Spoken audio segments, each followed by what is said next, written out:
Long ago, in the mountain-cradled kingdom of Valmora, darkness began to seep from the ground. Crops withered, rivers slowed, and a shadow crept nightly through the forests, stealing the voices of those who wandered too far from their homes. Legends told of the Lantern of Valmora, a sacred flame hidden deep in the heart of the deadwood, a cursed forest no soul had returned from in centuries. Only the flame could banish the shadow, but none dared attempt the journey.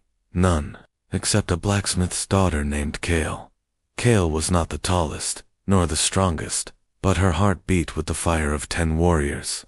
Her father had taught her to forge with purpose, and she believed that if her hands could shape steel, they could shape fate as well.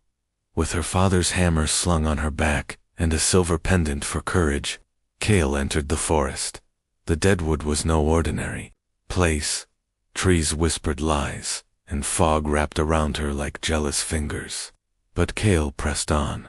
She battled illusions of lost friends, faced beasts of shadow with eyes like coals, and crossed a river of memories that tried to drown her in regret at the forest's heart. She found it the lantern, dim and almost forgotten, cradled in a tangle of roots.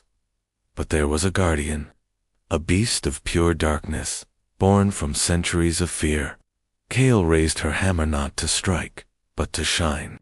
She had taken with her no sword, no shield, only the truth of her purpose and the fire of her will.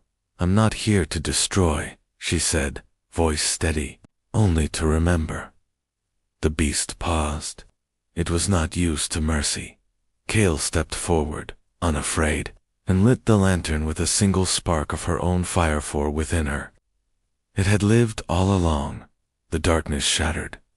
When she returned to the rivers ran clear, the crops bloomed, and the people's voices sang once more. Kale refused a crown. She returned to her forge, content with the warmth of her fire and the peace of her people. But on cold nights, children would gather and whisper of the girl who entered the dark and came back with the light.